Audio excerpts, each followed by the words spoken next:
All right, well, good afternoon.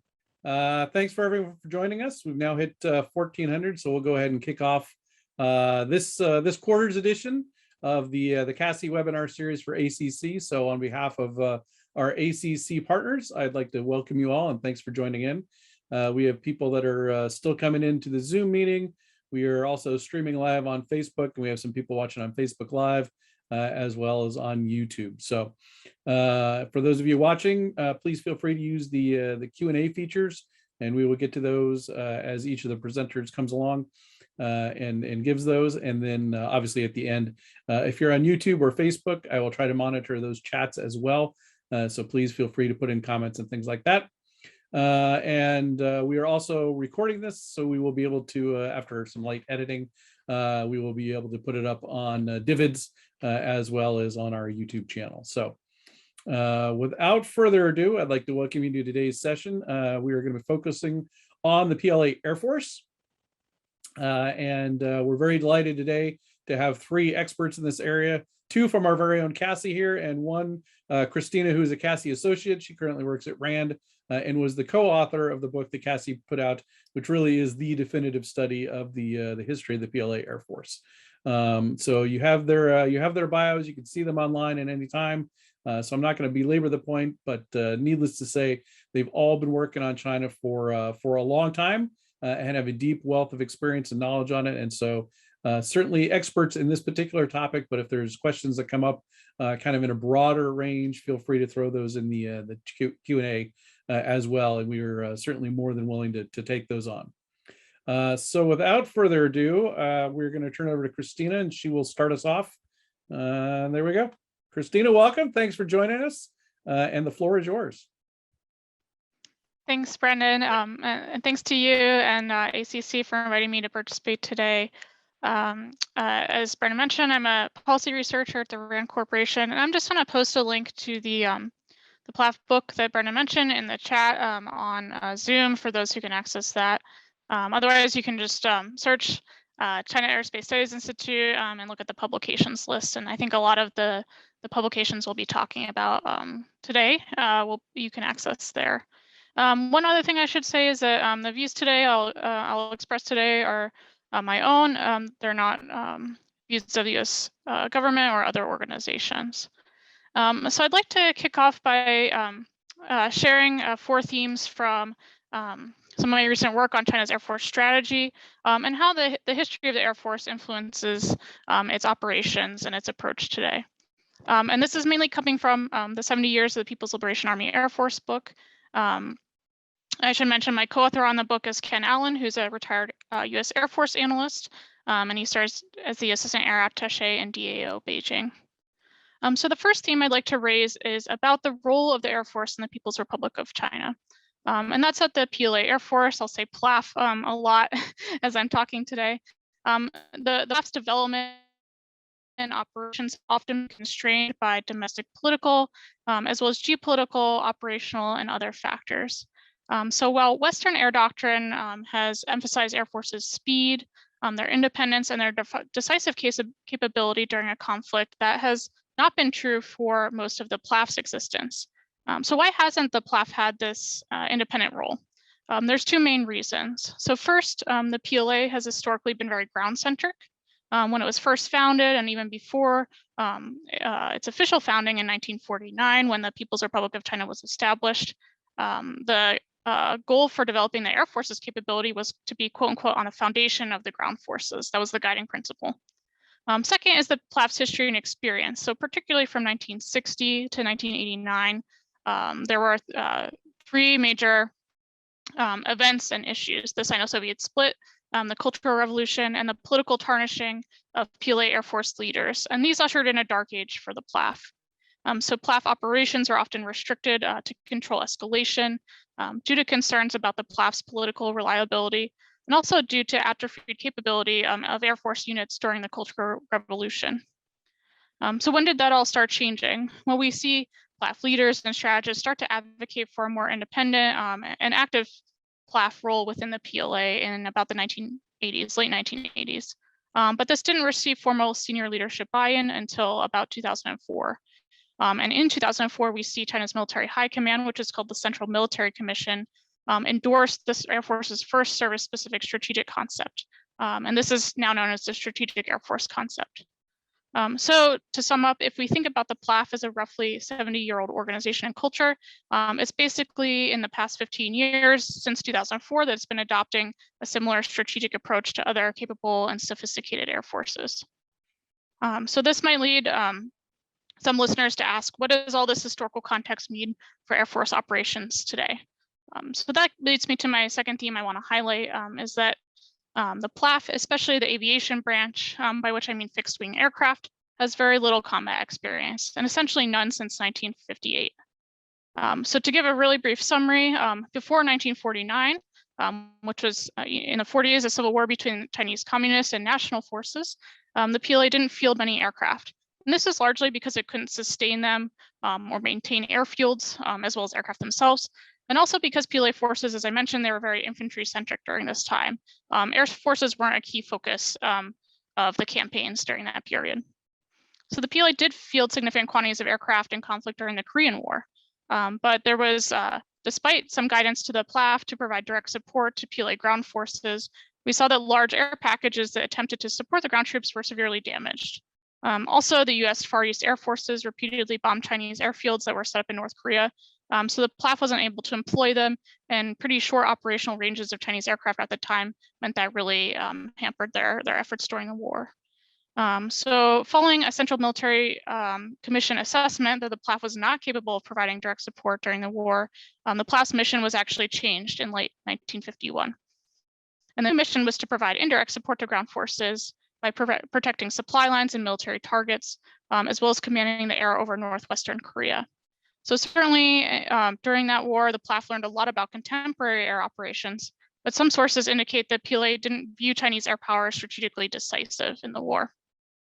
I'll zoom forward in history. So to give a brief overview of developments in and near the Taiwan Strait, air defense over mainland China vis-a-vis the Republic of China nationalist forces took a number of decades for the PLAF to achieve. It was only largely in the 1990s that the PLAF began pushing out into the Taiwan Strait in a significant way. So PLAF aviators' most recent large-scale direct combat experience is during the 1958 Second Taiwan Strait crisis. So during this crisis, there was an attempt by the PLA to dislodge nationalist forces from Jimen and Matsu. And these are two island groups held by Taiwan that are very close, only 10 to 20 kilometers from the Chinese mainland. But what happened was that the PLAF was unsuccessful in gaining enough command of the air to help the ground forces take the islands. And PLAF aircraft were also outmatched by new Republic of China aircraft, as well as missiles provided by the United States. So this led to unfavorable exchange ratios. Overall, PLA Air Force aircraft haven't participated much in China's conflicts. So that includes the 1962 Sino-Indian War, the Vietnam War against the United States, the 1969 border conflict with the Soviet Union, as well as the PLA's short invasion of Vietnam in 1979. The bottom line of all this history is that the PLAF's combat operations are very limited. And that's been the case due to political distrust, limited operational capability, and some of the other factors I mentioned. So when we think about some of the questions we have and caveats we keep in mind about the PLA's lack of combat experience since 1979, some of these dynamics are even more salient and relevant for the PLAF, which hasn't had combat experience since '58. So this gets to my third theme, moving more into contemporary history, which is, what does the Strategic Air Force concept from 2004 actually mean? And why is it significant? So a key thing to note is that through the 1980s, the PLAF's main role was to conduct some form of territorial air defense. But as Communist Party leaders and PLA leaders grew to recognize the importance of air power for modern warfighting, in part by observing the US and other leading militaries and air forces during modern wars, the need for China's air forces to operate offensively, independently, and beyond China's borders necessitated an evolution of the PLAF strategy, as well as this broader role within the PLA. So that's why the Strategic Air Force concept is significant, and it's in two ways. So first, this concept signified the Air Force would increase its offensive capabilities. So it's broadening its roles and responsibilities beyond that historical role of territorial air defense. And second, the concept flowed from recognition that the traditional dominance of the ground forces within the PLA was insufficient for fighting and winning modern wars. To address those types of challenges, air power would need to operate decisively, including both in an independent as well as a joint context. So there's a specific slogan for this concept, and it's known as integrated air and space capabilities and coordinated offensive and defensive operations.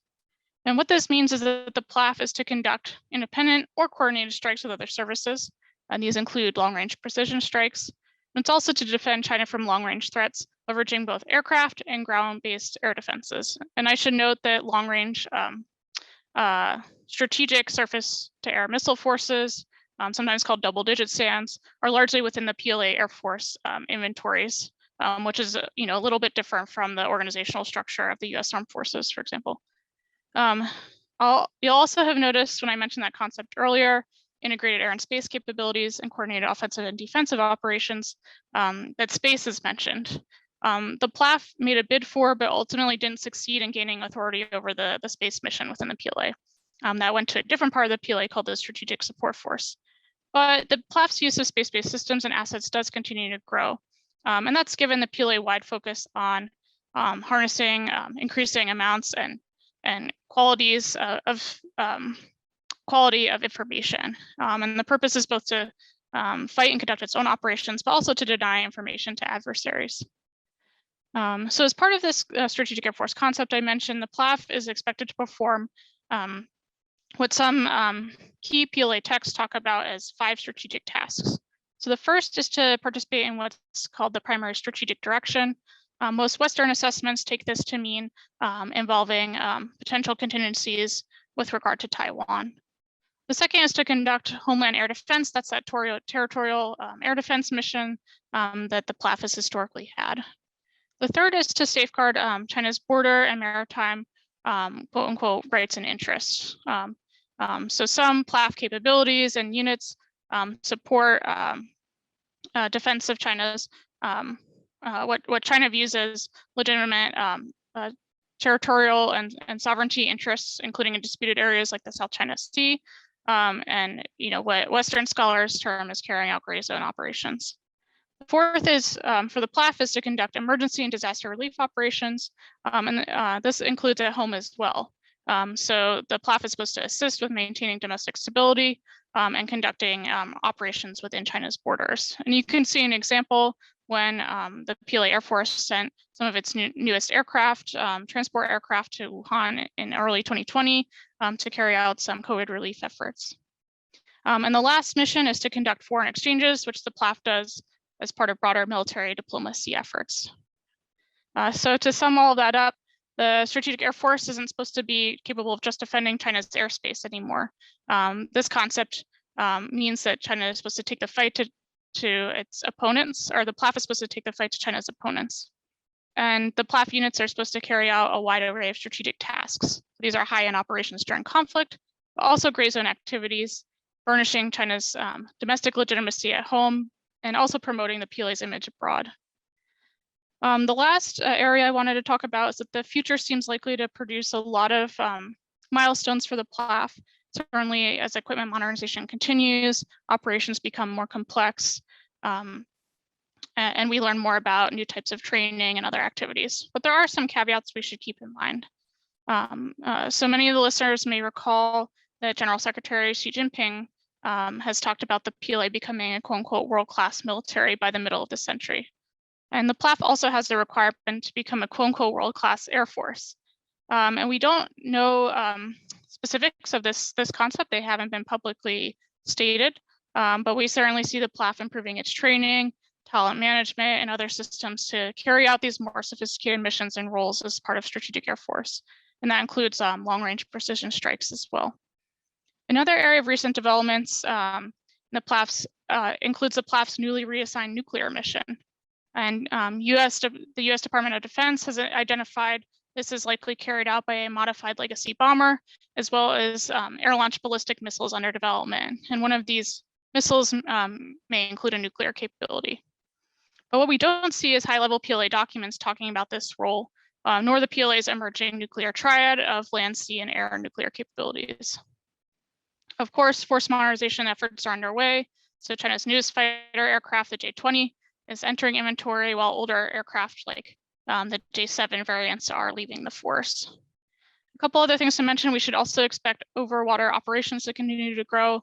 PLAF leadership has advocated for a greater maritime role to support the PLA's increased focus on the maritime direction since 2014. Certainly some of these operations include the increasing number of sorties near and around Taiwan, for example. And we may see a more international PLAF.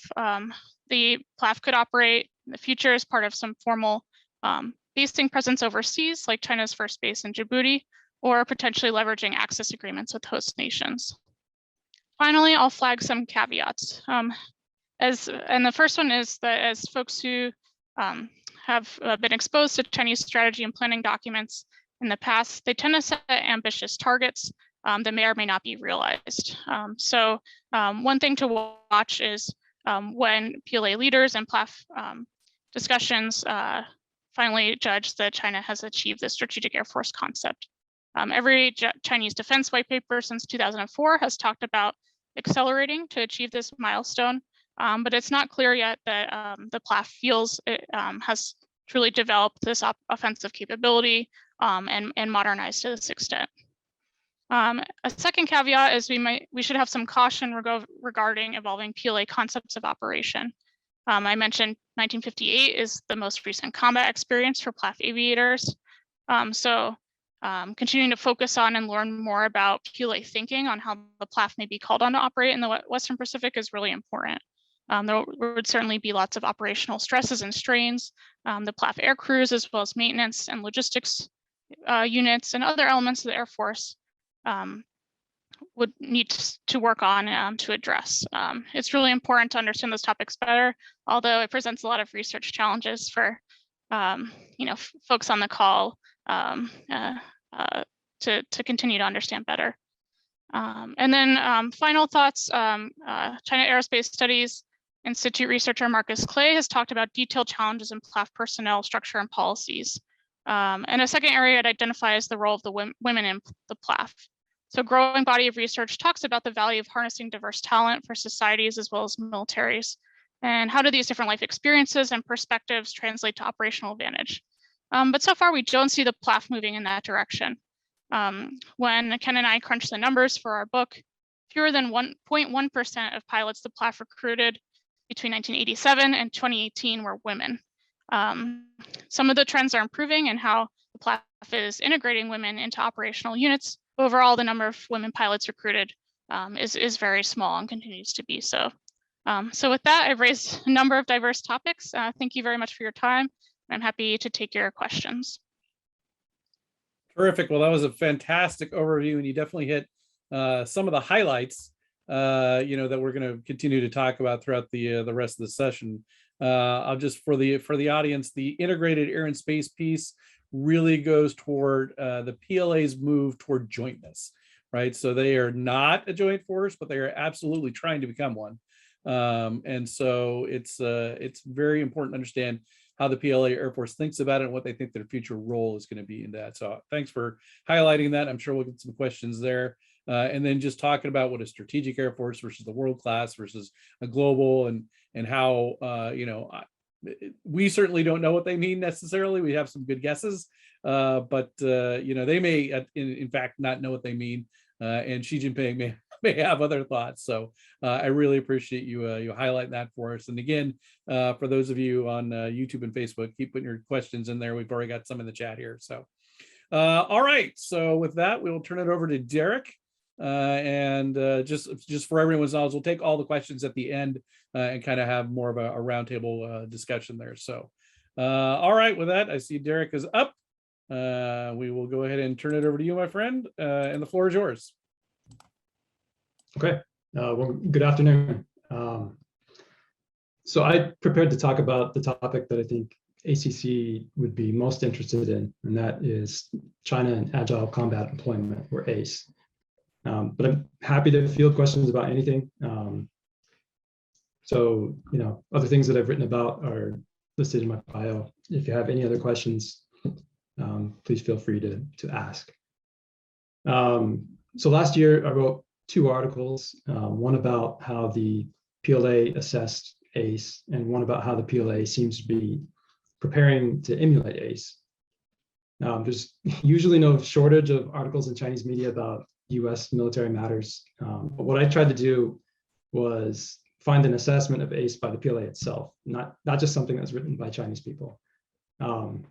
Fortunately, I did find one assessment that was written by 3 scholars working at something called the War Research Institute of the PLA's Academy of Military Science. And it was published in the PLA's official newspaper. So the War Research Institute, this isn't just a research institute. It actually develops operational concepts for the PLA and designs operations for the PLA. So, even if what was written in the assessment isn't gospel, it still carries some weight because the same guys who would be probably devising the strategy to counteract ACE were writing this article, or at least some of them. So they found 3 exploitable weaknesses in ACE. And I personally only found 2 of those to be valid. So they argued that, I thought their least valid argument was that they could just shorten the kill chain by, they said, forward deploying maritime and aerial reconnaissance and strike platforms. Theoretically that's possible. I think it's a lot easier said than done.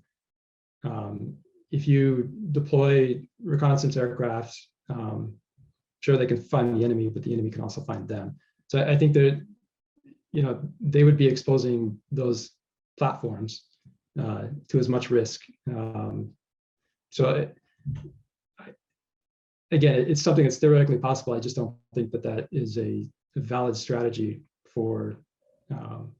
It's not that alone, at least, would not counteract ACE. However, their other 2 points I thought were actually valid. So they also pointed out that, in short, logistics is ACE's toughest challenge. So ACE is, in ACE, combat units, combat aircraft would be sustained with something called regional base cluster prepositioning kits, or RBCP kits. Those are designed to sustain operations at airstrips for a limited period of time. They can't do it forever. And key nodes will always exist in a logistics network. And that's something that these authors pointed out. They specifically mentioned permanent bases, but it goes beyond just permanent bases. Any place where you have a port or a depot, that's a key node in the logistics network. And so,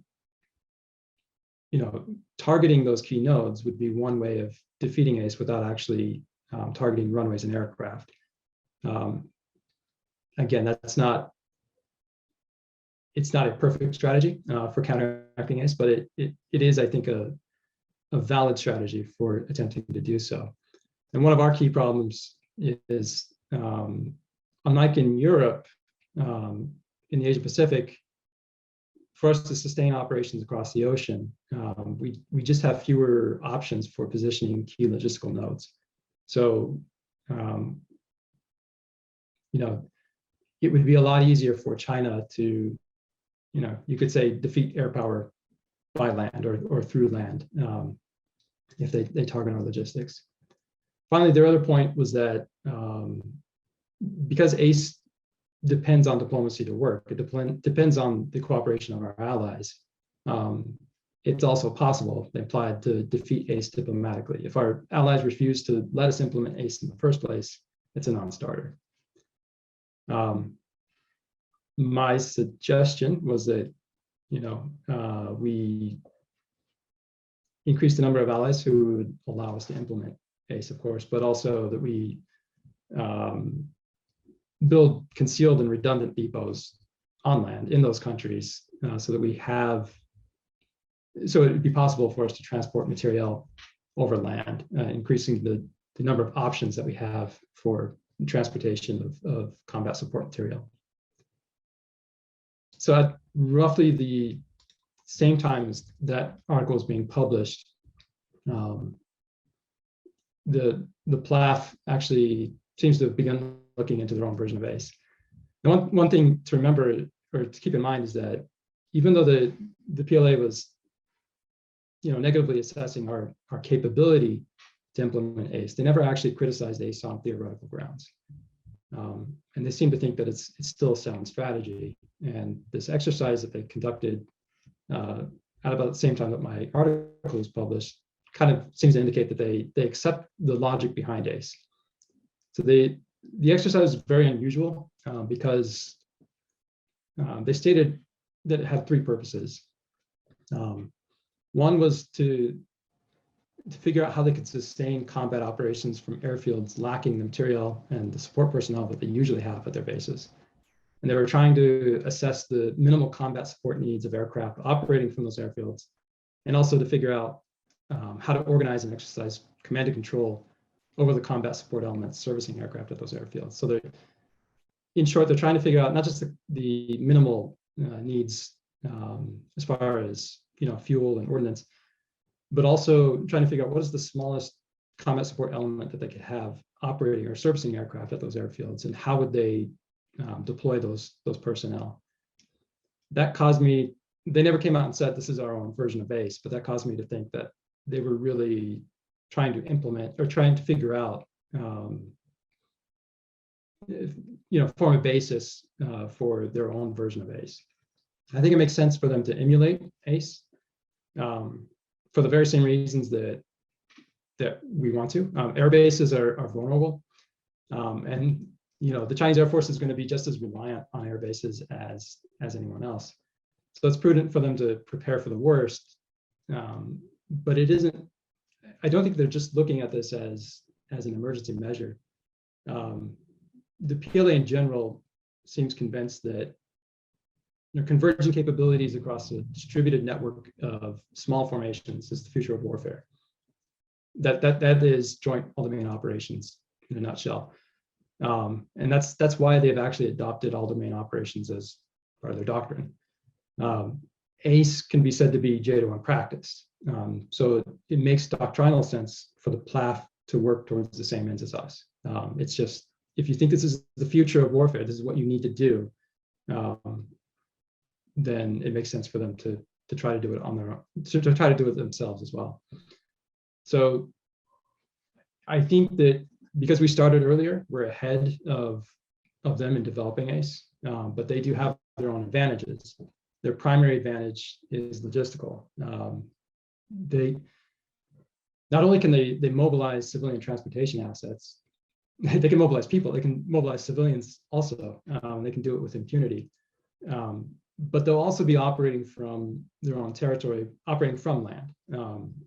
So they have more options.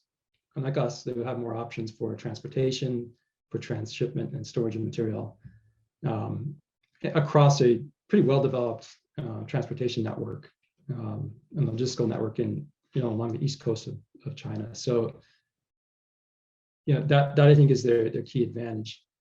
That alone won't make them agile, but it would make their logistics harder to defeat if we were to adopt the strategy that they are hinting at to defeat our own ACE.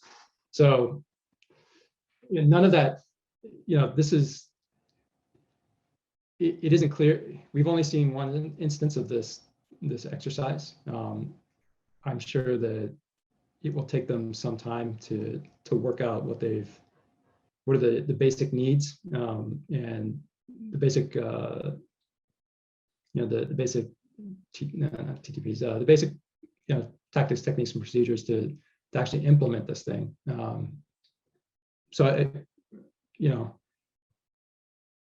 if they were to do the same thing as us, it doesn't make our operational concept obsolete. It just makes it more imperative that we succeed in implementing it. And it also means that our success in implementing ACE, achieving that capability, won't necessarily ensure victory. We're still going to have to be ahead of them. We're going to have to do things better and faster, and that's really all I have to say about that. So I welcome any questions about this or any other topic. Thank you. All right, thanks. Well, I appreciate that. And I think you did a really good job kind of contextualizing it and bringing it home to the Air Force, right, to ACC. And this is important to understand. How is the PLA looking at what we're doing? How are they adopting it, right? And I like to tell people, you know, they haven't fought a war for a long time, but they are absolutely voracious consumers of all of the pubs and the lessons learned and the you know, the best practices and things that we put out. And so it's really important to know, A, what they're getting from us, and B, how they're going to adopt both for themselves and to counter us. I think you did a really good job of framing that. And so I appreciate that. And then next, we're going to turn to Eli Turk. He is going to bring us home for the formal presentations, and then we will get to some discussion and some Q&A. So please keep populating the chats. But until then, Eli, we're going to turn it over to you. Thanks. So a lot of my more recent research has been more focused on what the PLAF has like right now in terms of logistical capabilities and infrastructure. So instead of, you know, what they aspire to, it's going to be more of what they have currently right at this moment. All right, sorry, one second. Let me share my screen. Some slides for y'all. Great. So in this presentation, I'm going to provide an overview of PLAF fixed-wing aviation readiness, the current organizational systems responsible for maintaining these readiness rates, and physical infrastructure behind readiness, or sort of supporting the PLAF in general. Sorry about that. So currently, the PLAF maintains, or purportedly maintains, a highly ready force that frequently flies, conducting both short and long range training sorties in and out of garrison. Just for some quick context, this training can, you know, consist of up to 2 sorties within a 12-hour period with a varying number of aircraft, from, you know, as small as 2, a flight of 2 aircraft to up to 20 aircraft for what they call blue on red training. Under this relatively demanding training regime, the PLAF claims it's able to maintain readiness rates in the range of 80% for combat aircraft and up to around 90% for transport and special mission aircraft. So your airborne early warning control and electronic warfare and other stuff. The PLAF defines aircraft readiness rates as the number of aircraft within a unit that can perform a mission within a certain time period. So that as a percentage of the total aircraft of that unit. So this is sort of similar to our concept of mission capable rates. So self-reported statistics by the PLAF beginning in the late 90s and sort of early 2000s range on the lower end of 70%, which is possibly due to a more fuel restricted force operating primarily legacy aircraft, not having the material necessary to sort of maintain high readiness, let alone training. We've observed some articles from this time from the PLA Air Force's official newspaper describing ways that aviation units have limited fuel consumption during training so they can, you know, maintain their stockpiles. But as the force, you know, began to transition into a relatively modern, capable force, aviation units began adopting fourth generation aircraft en masse, and their overall readiness remained sort of started to creep up, but remained in the high 70 to low 80%. Whereas new aircraft readiness, so this is going to be for your newer fourth gen aircraft, started to creep up into the 80 to 90% percentile.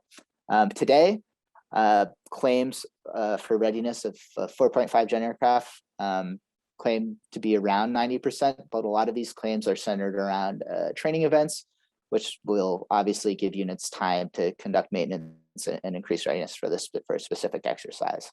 It's important to note that these rates are probably inflated for propaganda purposes, and it's difficult to compare these claims to U.S. Air Force readiness data due to both the on average younger age of the PLAF fleet and sort of the base statistical reporting units for the U.S. Air Force and the PLAF don't really overlap very well. So it's harder to compare an organization that has fewer number of aircraft to maintain versus a larger unit. Moving on to organizational support structure. At the lowest level, logistics and maintenance support is concentrated in an aviation brigade's airfield station and its maintenance squadron. Airfield stations are responsible for maintaining runways, physical airfield garrison infrastructure, the storage supply and maintenance of munitions and fuel, as well as transporting the fuel and munitions to aircraft. Additionally, airfield stations maintain a ground support element that work with an aviation brigade's maintenance squadron to act as a ground crew. The sort of primary interface for airfield stations at this level is going to be what they call the four station company. And they're responsible for providing auxiliary power, oxygen, environmental control, hydraulics, and lubricant and chemical support to aircraft. Additionally, airfield stations are also responsible for providing support for the storage and maintenance and machining of certain aircraft parts and components. Moving to the aviation brigade maintenance units, maintenance groups. These units maintain repair shops that are responsible for conducting more intensive maintenance and inspection than what ground crew are able to conduct on the flight line. Repairs that can't be conducted by these units, such as engine turbine repair and more complicated tasks of that nature, are typically chopped up to PLAF factories, which are subordinate to the PLAF equipment department, and they're sort of geographically dispersed all across the PRC. Some of these factories are dedicated to specific types of aircraft. For example, there's a Y-8 factory in Western China, whereas others are dedicated to specific systems or subsystems, such as engines. There's two factories I can name off the top of my head. They're fun PLA numbered factories, 5719 and 5713 are two engine factories. Moving then up to the base level. A base is a larger command responsible for multiple air defense, radar, and aviation units within a geographic region. Base support departments appear to, at a minimum, supply general Air Force specific consumables and medical support, as well as base support departments maintain emergency support elements, which primarily that I've been seeing are emergency fuel support elements, which routinely conduct training to set up fuel bladders, both at airfields and other locations. Interestingly, Theater Command Air Forces, so this is their even larger organizational structure. Their support departments also maintain emergency support detachments, but these are more engineering support for more complex and involved runway repair, as well as what they call aviation material support, which is your aircraft parts and components. Theater Command Air Force support departments are also responsible for maintaining a network of depots and transportation units, which train to move massive amounts of material, munitions, and fuel within and in between theater commands. These detachments are generally trained to move large amounts of this material by truck column and rail, and then to establish field depots. In order to augment these structures, the PLAF has been continually integrating civilian support. As Derek mentioned, they have a lot of civilian support they can mobilize. So whether this takes the form of mobilizing civilian shipping providers to conduct direct delivery to units or provide air cargo support, it also includes getting civilian personnel from either the PLA Air Force's own factories, or SOE factories to come to conduct engine repair or replacement on-site at airfields, as well as just fuel companies helping ship fuel around. In addition to its civilian support, the PLA can mobilize militia to provide support to PLAF aviation units. This typically takes the form of militia units augmenting like your rapid response fuel teams and helping with returning fuel supply to airfields, as well as assisting in engineering capabilities at airfield stations, helping repair runways, buildings, and structures. Moving now to physical infrastructure, the PLAF has been conducting a long-term campaign to modernize and expand support infrastructure at its airfields. Airfields home to modern combat aircraft typically have both on and offsite fuel and munitions storage and handling facilities, with the offsite facilities typically being a lot larger than their on-site counterparts. Excuse me. Newer construction of munitions facilities is beginning to focus on a greater number of a new type of semi-buried and hardened storage facility, as well as primarily buried or partially buried fuel tanks. Out of the 91 airfields I've been able to identify with some assistance, 80 have been identified as having additional apron space to support both out of garrison training and potentially out of garrison operations for aircraft. Currently, only about half of the airfields for combat aircraft that I've been able to identify actually have buried fuel storage. And in most cases, this only accounts for a portion of that airfield's total fuel storage.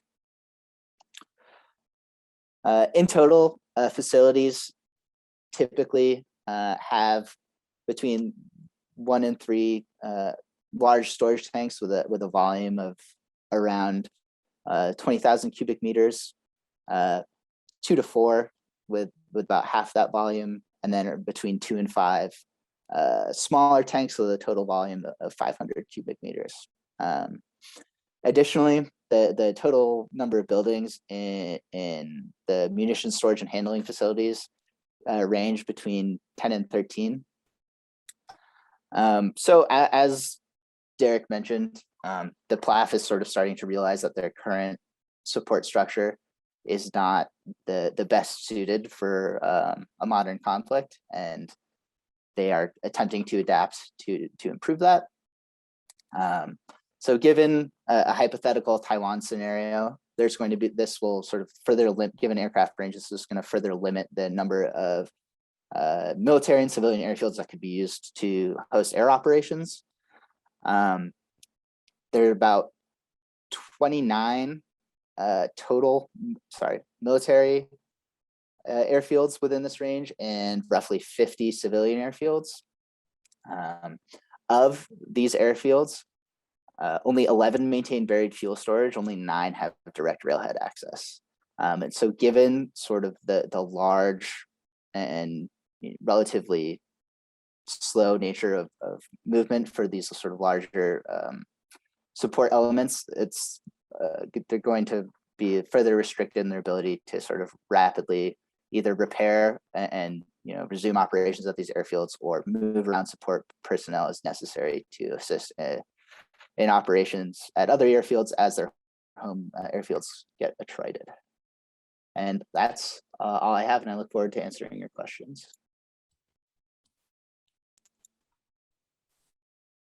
All right, terrific. And so I think that last point certainly brings home an important factor that we don't necessarily always think about here. Oh, there's a good shot for you.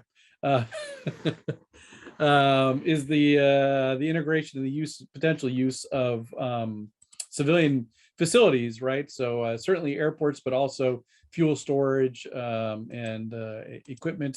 Now that they have, the Joint Logistics Support Force and put an increasing emphasis on military-civil fusion, it really is kind of a much bigger problems that they were facing and looking at. And it's absolutely critical to understand the logistics side of things, right? And so as they go forward, as we go forward, trying to figure out, hey, how is China going to do this? How long can they sustain those operations? And what is the manner they're going to be able to do that? And where is that coming from? I think are going to be some key questions that we'll deal with. So, well, thank you to all the participants so far, and the Q&A and the chat are now open. They've been open the whole time, but for questions and comments, and we'll just start going through those as best we can. So please feel free to populate those. The first one asks about how the PLA and specifically the PLAF are using AI, artificial intelligence, and machine learning to supplement or augment their forces. So these two terms, we won't get into the semantics of it, but basically, how are they using high-power computing and potentially semi-autonomous or autonomous weapons and systems to go ahead and prosecute that? So certainly, if anybody wants to jump in on that, they can. I will say it is my own personal belief, and there is discussion about this, that in the big picture, I think the PLA is going to be far more likely to integrate fully autonomous systems sooner than the United States. One, because we're just going to have a different outlook on things. And I think that the PLA is going to be more likely to want to get the soft, squishy actuators, the humans, out of that loop, because they see the humans as kind of the weak link. They're the ones that are potentially politically unreliable or not educated enough. And if you can write the right algorithm and get enough data, I think the Communist Party and its military are more than happy to turn that over to autonomous systems. And certainly we've seen the massive swarms that they've created. We've seen them in training and exercises and testing. And this is absolutely something that they are all in and rapidly expanding. So Christina, I know you've looked at this quite a bit, so I'll turn over to you for some comments there. And Eli and Derek, if you want to jump in after that, feel free, or Rod, our research director, Rod Lee's on the call as well. So anybody else that wants to take, but over to you, Christina. Sure, Brendan. I was just going to give some kind of initial comments, and then I'm sure Eli, Derek, and Rod may have more specific or other augmentations. So one thing I wanted to point out is that for AI and machine learning, this is part of broader efforts to improve civil military fusion across the PLA, of course. And military civil fusion was elevated to national strategy within China, I believe, in 2015. So this is kind of one component and one focus area of that effort. I think some components and examples we've seen are bringing in civilian companies to PLA equipment modernization that leverage artificial intelligence and other advanced technologies, right? So bringing that innovation to the military. We've seen a discussion about big data analysis is useful for monitoring and early warning, as well as a tool for more realistic exercises within the PLA, including simulations, probably, as well as other types of exercises. And I think a particular area of equipment and forces we should be looking at, of course, are unmanned aerial vehicles. However, there's a lot of trade space to discuss there. China's a civilian, a commercial leader in production of drones, and we're starting to see more and more examples and discussion of drones being used within the PLA. So I think there's certainly more research that could be done as this is really exploding right now as an emerging topic. And I'll also link to a couple of reports in the chat in terms of the PLA's focus on informatization and now the push toward intelligentization, and those starting to be associated with some of the milestones that Xi Jinping has set for the PLA out through 2049. And DoD's annual report to Congress has some discussion of artificial intelligence and machine learning as well. So I think those are some helpful resources. How is it operationalized as part of their concepts, and then what all is DoD tracking from year to year. But turn it over to others now. Yeah, absolutely. And I'll just emphasize that it's not just the Air Force that owns the UAVs, much like the United States. So everybody in the PLA, they all love UAVs. Every service, including even the Rocket Force, which is mostly long range, using it for targeting for BDA, and so they are certainly all in on that. So Eli, thoughts? Yeah, one of the things I've been tracking for a while, which I find more interesting than actually probably operationally useful, is at like a smaller scale, the PLA in general, all the Air Force, the Navy, and the ground forces have all sort of enjoyed publicizing, like, using UAVs for both delivery of food, which is of limited utility for larger scale logistics, but also what they call delivery of like crucial medical supplies or spare parts to remote radar stations. So the PLAF maintains this massive network of radar stations that some of them are in a little more developed areas, but some of them are in the absolute middle of nowhere on a mountaintop and are pretty hard to reach. But this sort of is also couched in this more academic discussion, as Christina pointed out, of sort of the informatization and automation of logistics. And obviously, PLA is a relatively modern and capable force, and the civilian logistics companies already have completely automated warehouse, or not completely, but have significantly automated warehouses to improve, shipping times. And the PLA has already begun to do this as well. But there's been a long-term sort of need and desire in PLA writing for like more accurate demand data, and I think that these technologies are going to play a crucial role into sort of better harnessing that data for more accurate logistics, as they like to call it. I was just gonna, as the resident contrarian, I was just gonna pipe in and say that I think Dr. Mulvaney is correct. The PLA would probably field autonomous platforms before we would.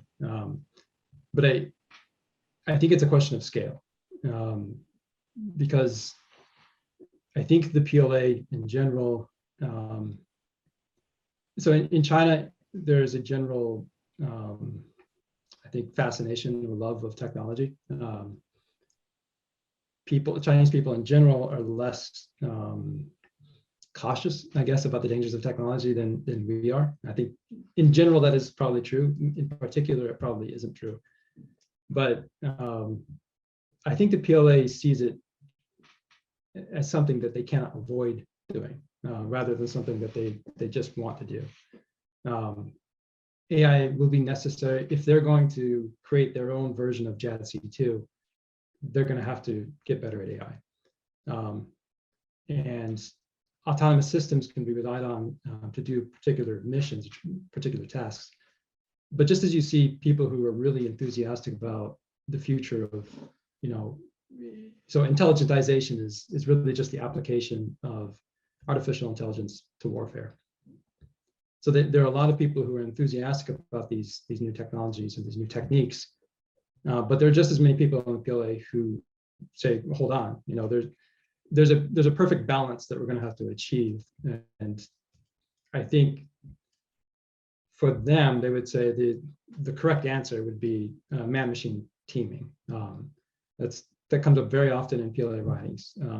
I don't think the majority of the PLA is ready to just let the machines, let the robots do everything.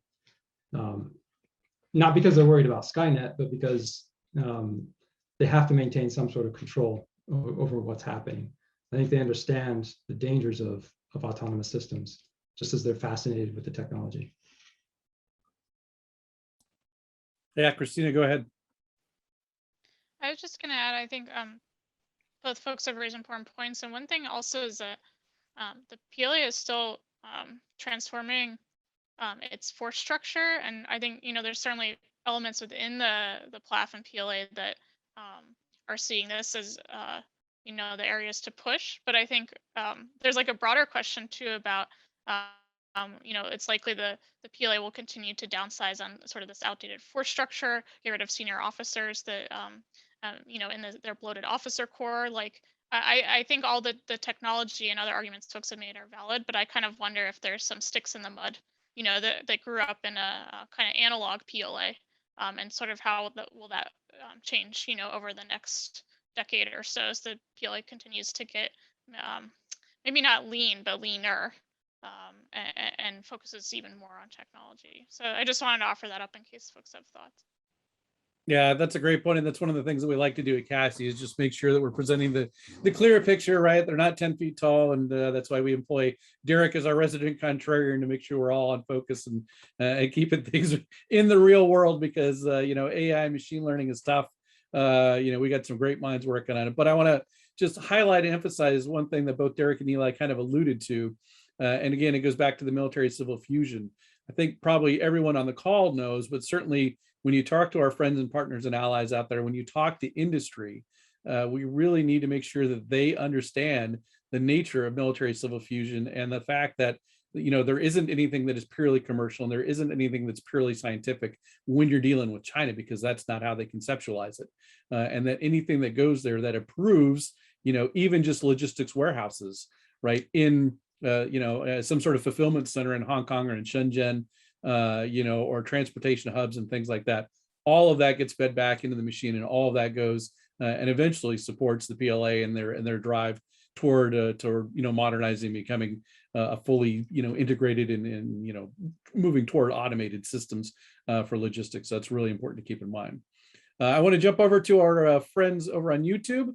So from 5AFB, it says the speakers talked about the lack of a true joint force capabilities at this point.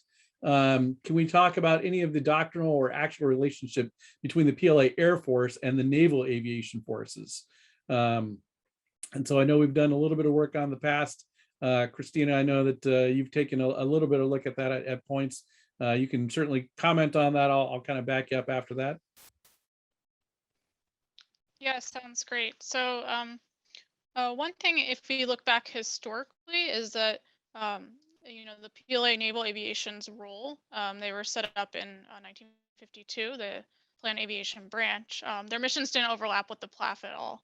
They were focused on supporting the sister branches in the PLA Navy, mostly conducting anti-surface and anti-submarine operations.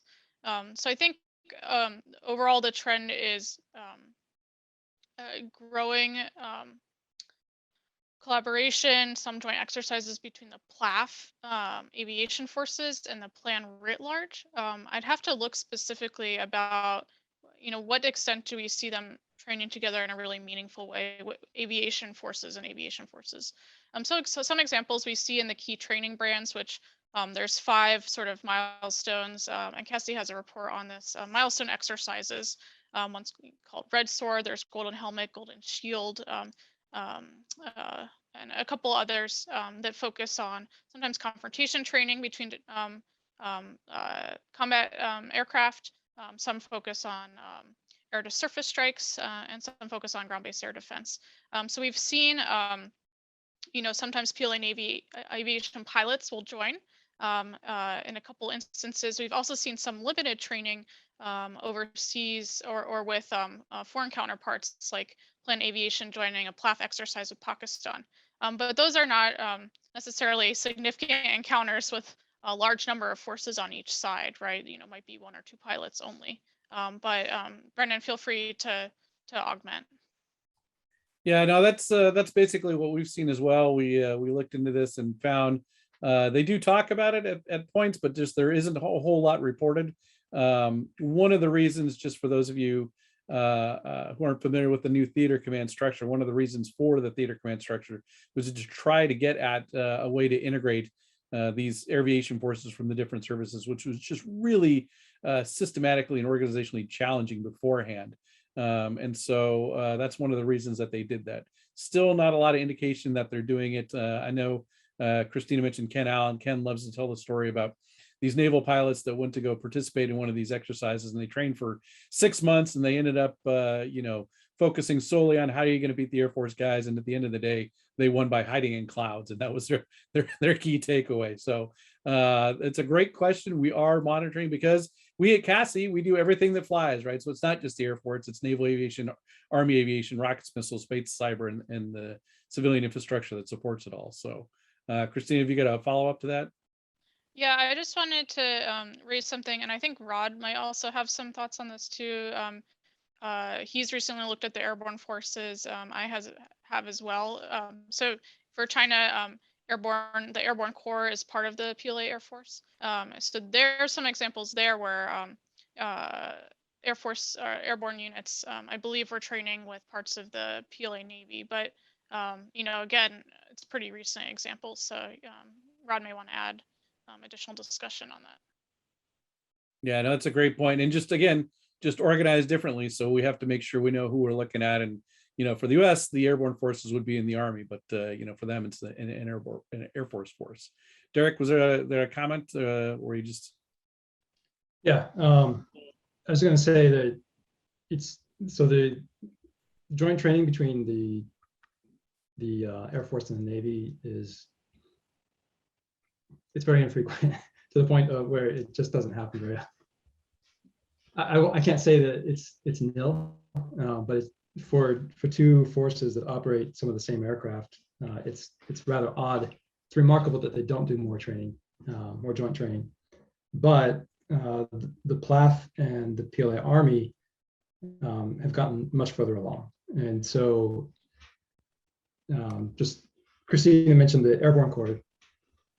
they did their very first joint exercise between the PLA Airborne Corps and the PLA Army at the end of last year. Again, two forces that operate in the same domain.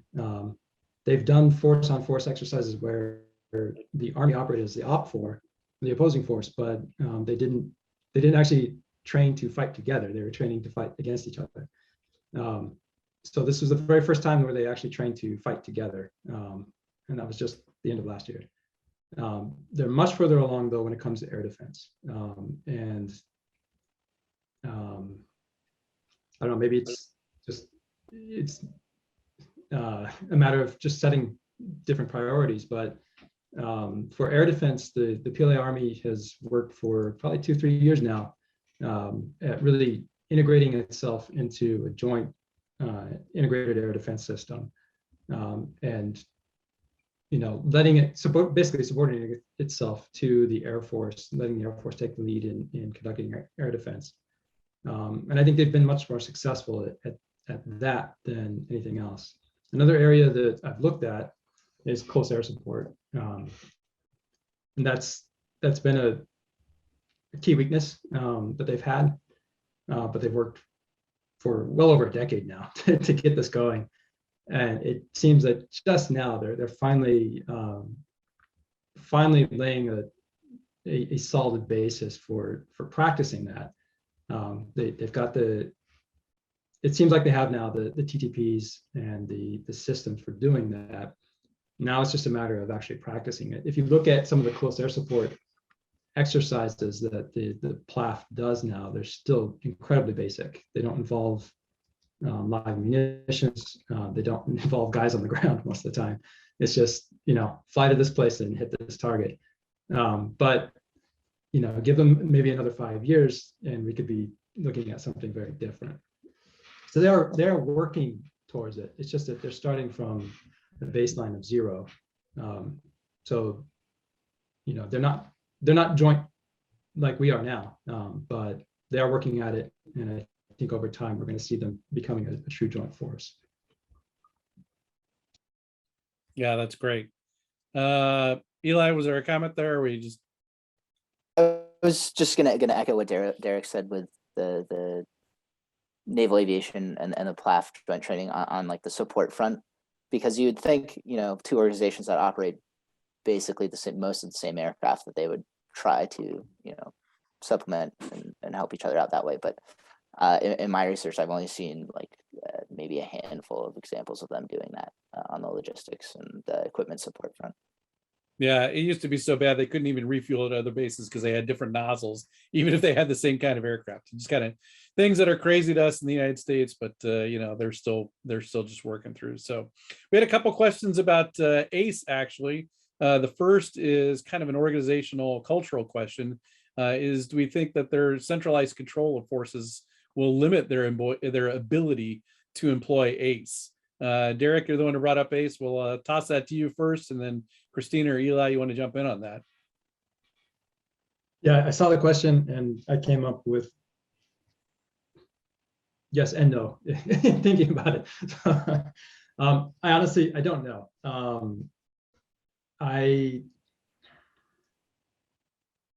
don't think they see it as a weakness. And I think the reason is not simply because that's the way they do things. It's because one of the keys to implementing ACE successfully is coordination. You still need unified command in order to execute ACE. It's not just random movement. And so I think looking at that, for them, they'll say that centralized control is actually an advantage there. I don't honestly know if that is true or not, but I don't think that it would be, just for executing ACE, I don't think it would be quite the disadvantage that we'd hope it would be. Because I think that centralized control is necessary regardless. It's just, again, it's probably a matter of degree more it is, a binary thing of having it or not. If they're trying to make every decision at the highest levels of command, highest echelons of command, then they'll have a problem, because you just have the burden of too much information, too many decisions to make. And if you need General Admiral so-and-so to say, move these aircraft to this airfield, at that point, yes, the system will break down. But I don't think that the PLA is that hidebound that they will have to do that. I think they talk about it in different contexts, but they do talk about pushing authority down to the lowest levels possible, because they understand that this is a weakness of their system. So I think they recognize the advantages and disadvantages of centralized control. Whether they can find that perfect balance or not is another question. I think that as long as they understand what their problems are and they have the desire to remedy those problems, they could probably do it. It's just going to take time. Yep. Anyone else want to jump in on that one? The follow-on question, or the related question with ACE, comes from our YouTube folks, and they want to know basically, hey, how does the Belt and Road, right, talking about the whole of the system, how does the Belt and Road either improve China's ability to do ACE, should they want to do it in the future, or perhaps more critically to us, how does it prevent us from perhaps pursuing some of those things? Does it foreclose options through diplomatic or economic trade, leverage, all those kinds of things? What are the impacts of Belt and Road on either their ability to conduct ACE or ours? Thoughts? Well, so I think that war is a political issue. So if just because China has built an airfield or a port or something in another country doesn't give them 100% perfect leverage, or they don't necessarily have command over that state. That state does not necessarily become a client. So whether they can use that for military operations or not is kind of another matter altogether. It could be advantageous to them, and the deeper that they can, corrupt another regime, the deeper that they can, the tighter they can tie that regime to them, the more likely it is possible, more likely that it is for them to have access to that.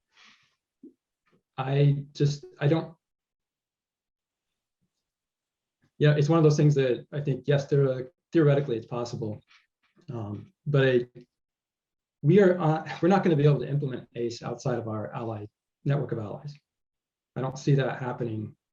We're not going to be able to go to Vietnam and land aircraft there and implement ACE in Vietnam. I just don't foresee that happening. Or Laos or Thailand or any country that is close enough to China to be strategically significant.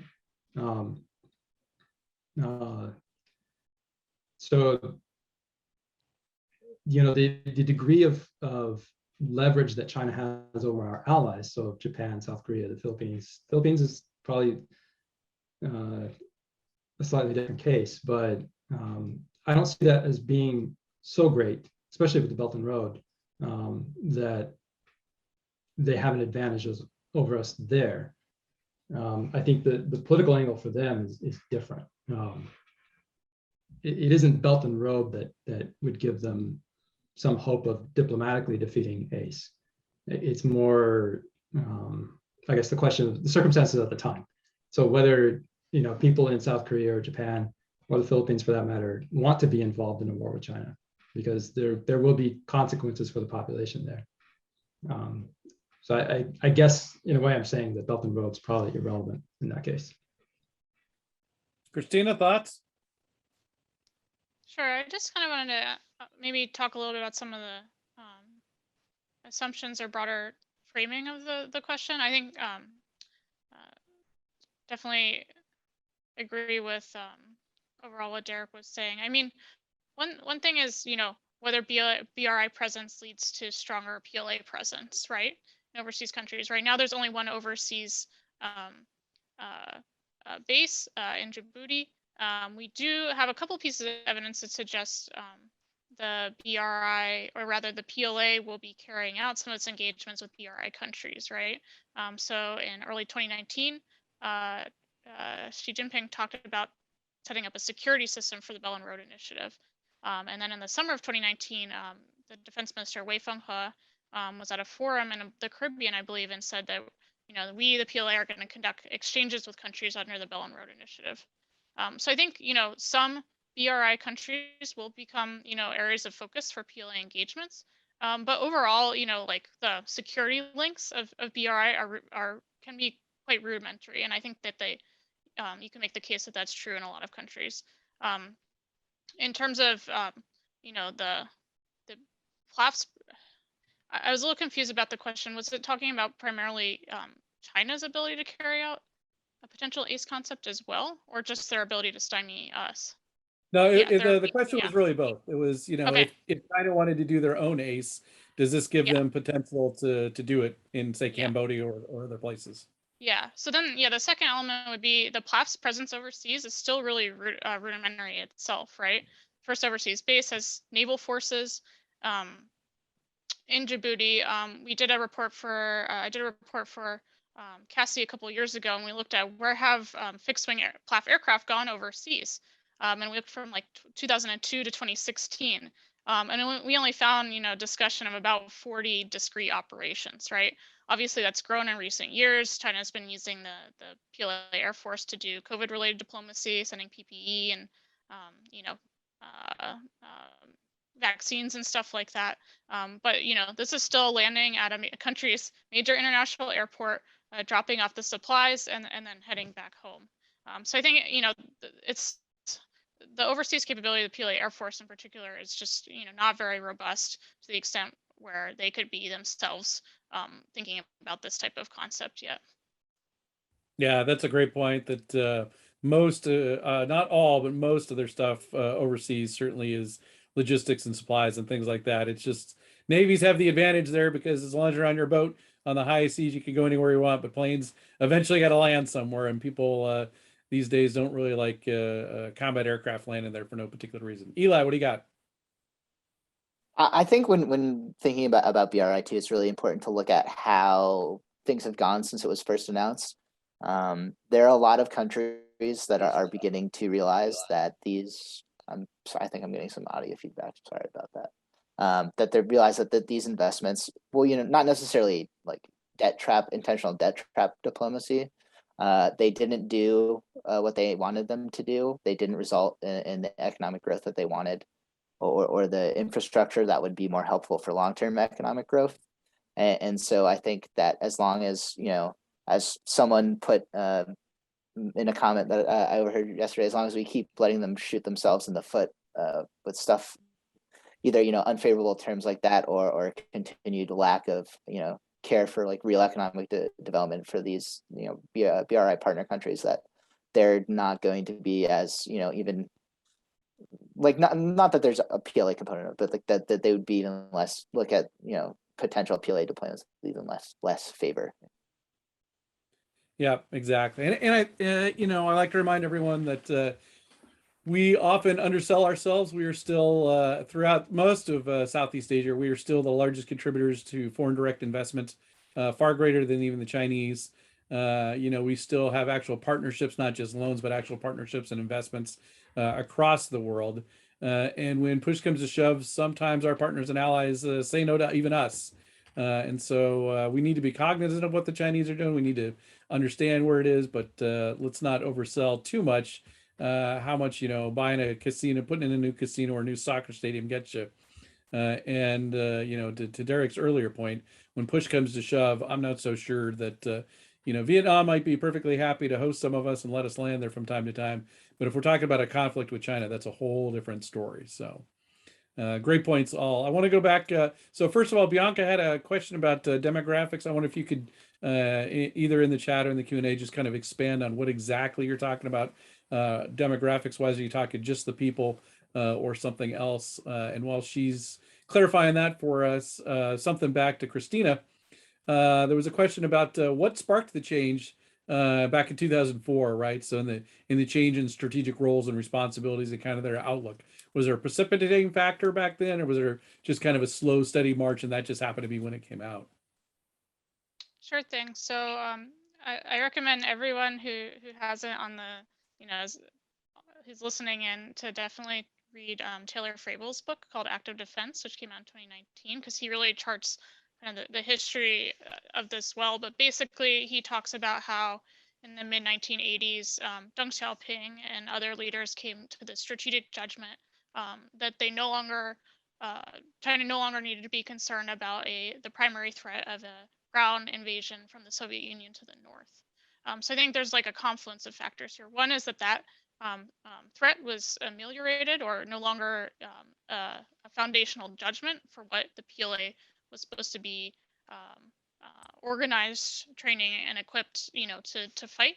And then second is that threats from the eastern and kind of maritime direction that would require more capable maritime and air power. Those perceived threats went way up. So we could think about the Taiwan Straits crisis in 1995, 1996, where China realizes, in a potential crisis, if the U.S. were to get involved, the U.S. really has a lot of military capability that we, the PLA, can't match.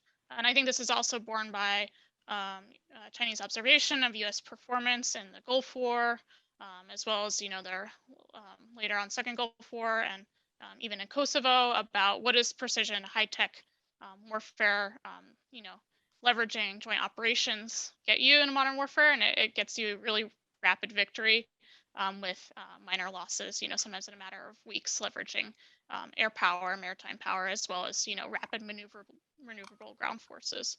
So I think those are some of the things in play the mid 1990s onward. The PLAF Encyclopedia talks about Jiang Zemin endorsing an early version of this concept in 1999. So it's possible, and the book with Ken goes into this more detail, that it still took a couple more years to get over the hump with senior PLA leadership, that actually they were going to increase the role for both maritime and air forces and decrease the historical predominance of the ground forces. So I'll stop there. I'm sure others may have some things to add as well. No, that's perfect. That's I think that exactly scratched that itch. So so on the demographics, one, I just want to emphasize, the PLA has a lot of the same similar challenges we do in the U.S. Air Force. One of the things that you rarely see, certainly in American media, much less in the intelligence record, are some of the challenges that they face, right? But if you pick up a copy of the Air Force Times, newspaper and things like that, you will always see, hey, we're short on pilots, or we have a recruiting problem, et cetera, the challenges that we face. China faces a lot of those same, and demographics is certainly going to be one of them. Part of it is simply, back in the 80s and 90s and even into 2000s, make this example, maybe not for the Air Force specifically, but it's really easy to take somebody with a 9th grade education, give them an AK-47, say, hey, the pointy end goes that way, and off they go. That's, so you can recruit 350,000, kids every year for 2 years and get them into the PLA that way. That's not quite the same when you're talking, stealth coding on the J-20, when you're talking about some of these advanced surface to air missile systems and whatnot. And so the PLA is struggling to find ways to get high quality educated people to both join as officers. We just saw within the last week or two, a push to get more college grads from civilian college institutions into the PLA officer corps, but also into the enlisted ranks. And that's one thing that they continue to struggle with and are far, far, far behind the United States is in the enlisted side. And so demographics really are going to be a challenge to them. The other problem, of course, is we're growing up with a whole generation or two of single child families. And the PLA typically has not been a super lucrative, and until just very recently has not been a very prestigious line of work, unless you happen to be, related to someone in the princelings and you can kind of get to some cushy jobs. But in general, it hasn't been what it is in the United States or in other countries. And so if you only have one kid and you've put a lot of time and effort into getting him through high school and potentially into a college, is that really where you want to sink your life's investment And is that who you want to rely on for you, the parents of that one child, for going forward for your nest egg basically in your retirement plan? Are you going to sink it all into this guy who wants to go and become a military officer? So those are certainly a couple of the demographics challenges that the PLA just kind of writ large is facing, and are just exacerbated by those high tech services, especially the Air Force. Christina, I see you nodding along. You got some thoughts on that as well? Yeah, one thing I wanted to say is that the retention issue might be different for the PLA and the PLAF specifically. Although the PLA overall is likely to still keep downsizing a bit, and the PLAF will probably take some cuts from that. Right now, their force structure is in the midst of huge changes, right? So you may have more J-20s getting delivered to units while J-7s leave the force, right? These are really different types of aircraft, but you may not necessarily want to retrain your J-7 pilot to become, your leading pilots for these most sophisticated aircraft that the PLA fields, right? So I think that's one kind of interesting dynamic. Another would be, and I don't know the answer to this, is that China's civilian aviation industry is burgeoning, right?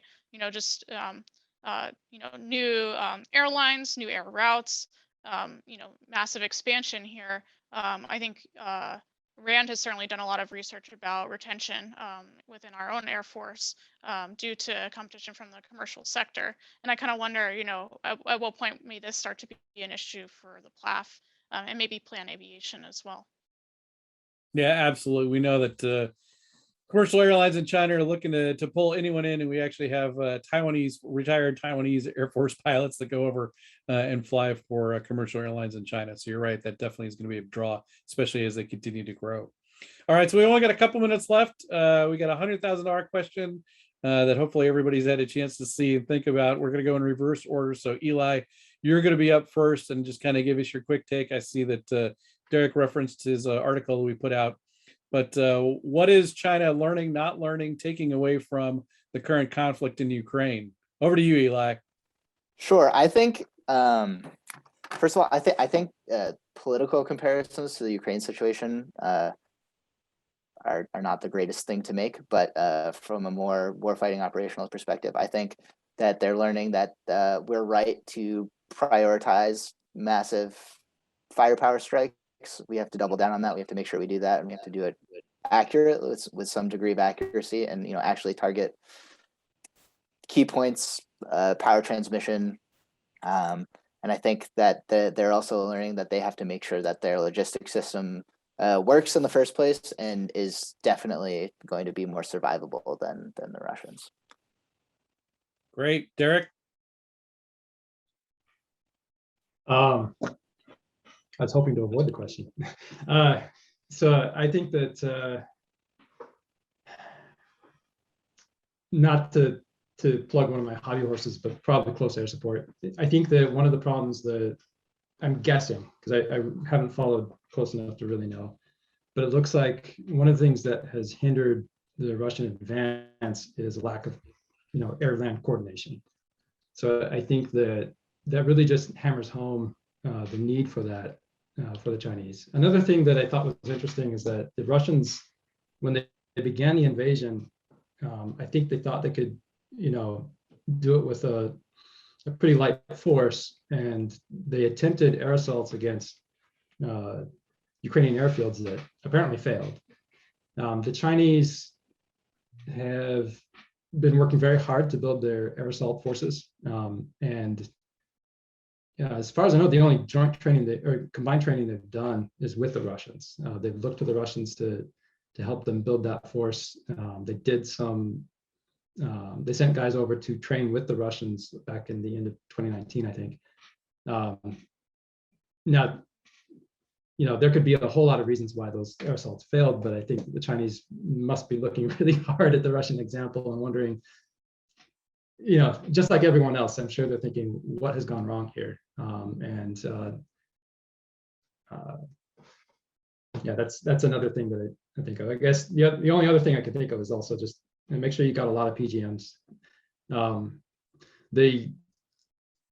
Again, I don't really know, how much stock to put into reports about what's happening in Ukraine, but the PLAF doesn't seem to train a lot with PGMs.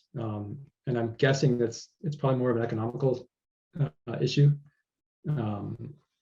These are expensive munitions, and so I don't know if I'm not a pilot, but and so maybe it's not so hard to guide a PGM in, and so they don't need to train with it that often. But maybe doing more of that training, more of the airline coordination with ground forces, and stockpiling as many PGMs as you can is probably one of the lessons they'll take away. That's great. Yeah, as a pilot, you always want to fire more PGMs, right? So that's a good thing that they're probably taken away. But those are they're not cheap, right? And even the PLA does not have an endless supply of munitions in cache. Christina, over to you. Sure, I wanted to flag, something that occurred to me as I was wrapping up the recent airborne core research I was looking at, which is, in the doctrinal or theory sense, the way the PLAF talks about what the airborne forces will do. We looked at the Joint Island Landing Campaign, for example. Again, some of these documents are quite old, so a lot of caveats to keep in mind. But they envision paradrops into a contested environment, and you have to wonder what the careful study of what's been going on in terms of the use of airborne forces in the Russian invasion of Ukraine, and kind of more broadly, what is the role of those forces in the modern era? Are they really that well suited for operations in a highly contested environment? There's just so many risks to forces, landing the transport aircraft and getting them there, and so on and so forth. So I kind of wonder if that will prompt some thinking, recognizing that we don't have, really recent sources on how those campaigns may have been refined. But to me, it raises a lot of questions. Maybe airborne forces might be used in a variety of other ways, but not to be among some of the first units in when there's still a lot of forces available to contest them. Yeah, that's great. And I think as we continue to unfold, I know there's everybody and their brother is talking about not only what's going on in Ukraine, but exactly what is Taiwan learning from it? What is the PLA learning from it? What can the U.S. take away from it? So that's a great question to finish on, because it's still to be determined, and I'm sure there's lots to be written. So Eli, Derek, and Christina, I want to thank you very much for taking time to join us today, as well as all the folks that are partners over at ACC. We look forward to seeing you next quarter, and we'll get those topics out to you shortly. But for now, I want to say again, just thank you to our three presenters for this great class and some really in-depth and a pretty broad-ranging discussion. Thank you, and we will see you all again next time.